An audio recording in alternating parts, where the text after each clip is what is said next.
The year was 1941, and America had just been thrust into the chaos of World War II. Pearl Harbor was still smoldering in the memories of the nation, ships sunk, lives lost, and a surge of fear and determination sweeping the streets. Every able-bodied man seemed destined for battle, lining up at recruiting stations across the country, ready to risk everything for their nation.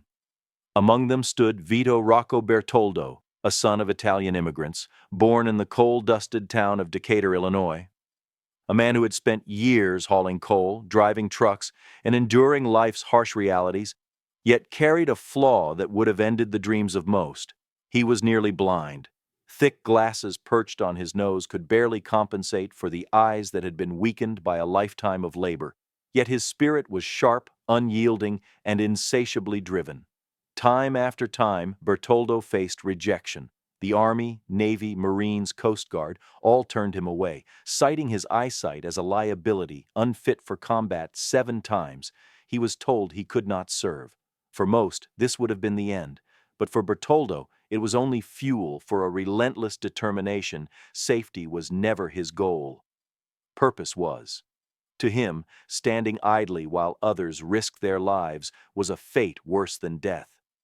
The world outside moved in wartime frenzy. Factory whistles announcing extra shifts, women taking on roles men had left behind, communities mobilized in the defense of freedom. And yet, here was Vito, refused by the system, labeled 4F, facing the most personal battle of all, convincing the world that he was capable, that he belonged. By spring 1942, Bertoldo had memorized eye charts, traveled city to city, and faced bureaucratic hurdles with patience and cunning. Every no only strengthened his resolve.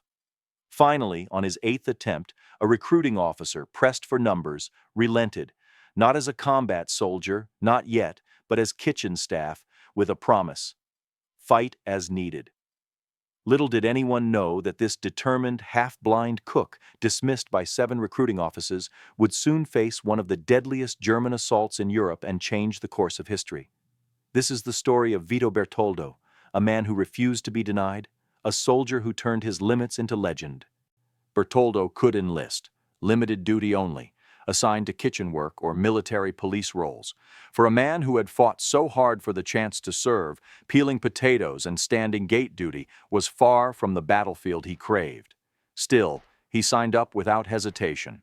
His time at Fort Leonard Wood in Missouri was a mixture of rigorous training and menial tasks, yet Bertoldo threw himself into everything. He struggled with marksmanship, his glasses fogging and sliding during drills, but he refused to quit.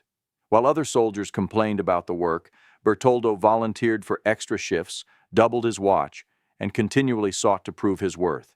He understood that even kitchen duty could be a chance to serve, a way to support those who would fight. Slowly, the Army took notice. His unbreakable spirit, willingness to endure hardship, and tenacity in the face of repeated rejection earned him the rare permission to retrain as infantry, a compromise that allowed him to deploy to Europe, though officially he was still a cook. Through these struggles, Bertoldo demonstrated the extraordinary power of determination.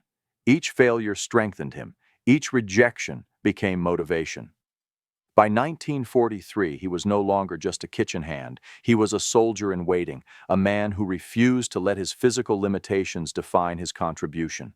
His journey from repeated rejection to the brink of combat illustrates that courage is not given, it is forged. And sometimes the most unlikely soldiers possess the greatest heroism. Bertoldo's early struggles were the foundation for a moment of destiny that would make him one of America's most extraordinary heroes. In late 1944, Vito Bertoldo arrived in France as part of the 42nd Infantry Division, the Rainbow Division, a unit hastily reassembled with inexperienced troops, support personnel, and newly promoted officers. While the division had a storied history in World War I, it was now a patchwork force, untested and thinly spread across the front lines. The Germans, sensing weakness, launched Operation Nordwind in Alsace, their final offensive in the West. Veteran divisions equipped with Tiger tanks, Panther tanks, and 88mm guns pressed against the American lines. Chaos reigned as inexperienced soldiers scrambled to defend towns like Hatten and Rittershofen. Company A, Bertoldo's unit, took defensive positions in concrete pillboxes outside Hatten, part of the old Maginot Line. The German advance was swift and ruthless. Shell-shocked soldiers stumbled back, tanks crushed foxholes, and entire squads vanished under artillery barrages. Amid the confusion, orders came for 3 men from each company to guard the battalion command post in Hatten itself.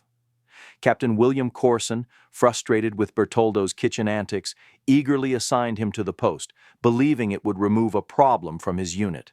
Bertoldo, however, saw opportunity. When the command post staff prepared to evacuate, he volunteered to stay behind alone to cover their retreat. With a .30 caliber machine gun, he positioned himself at the entrance and awaited the approaching German forces, their armor rumbling through Hatten's frozen streets, infantry following closely behind. To the enemy, the post appeared lightly defended, but Bertoldo's strategy created the illusion of a full squad. He fired with precision and intensity, dropping squads of panzer grenadiers, shifting positions, and varying his fire to simulate multiple gun placements. Over 48 hours, Bertoldo fought continuously. When the machine gun overheated, he used urine to cool it, conserving precious water. When artillery and tanks raked the building, he dove for cover, only to resume firing moments later. Ammunition shortages forced him to switch to single shots, each calculated to maximize impact. German commanders, confused and enraged, committed entire companies to eliminate what they thought was a well-defended strongpoint, never realizing it was a single determined man. When American reinforcements finally arrived, they found Bertoldo exhausted, bloodied, and barely conscious, still gripping his weapon amidst thousands of spent shells. His lone defense had delayed the German advance, saving countless lives and giving U.S. forces time to reorganize and counterattack. Company A had been virtually destroyed, yet Bertoldo's actions ensured the survival of the battalion's command structure. His extraordinary courage turned the tide in Hatten, and the story of the half-blind cook who became a one-man army spread quickly through the ranks. The aftermath of Hatten revealed the extraordinary impact of Bertoldo's actions. Battalion intelligence officers documented the damage, noting the staggering number of German casualties and the improbability that one man could have held a key position for 48 hours. Witnesses from both sides confirmed it. Vito Bertoldo had fought alone against elite divisions, consistently repelling enemy assaults and creating the illusion of a fully staffed defense. His bravery saved lives, disrupted German operations, and allowed American forces to establish critical defensive lines. By November 1945, the Medal of Honor nomination reached President Harry Truman, who personally reviewed Bertoldo's deeds. On December 18, 1945, in the White House Blue Room, General Dwight Eisenhower, reporters, and military brass watched as Truman presented Master Sergeant Vito Bertoldo with the nation's highest military honor.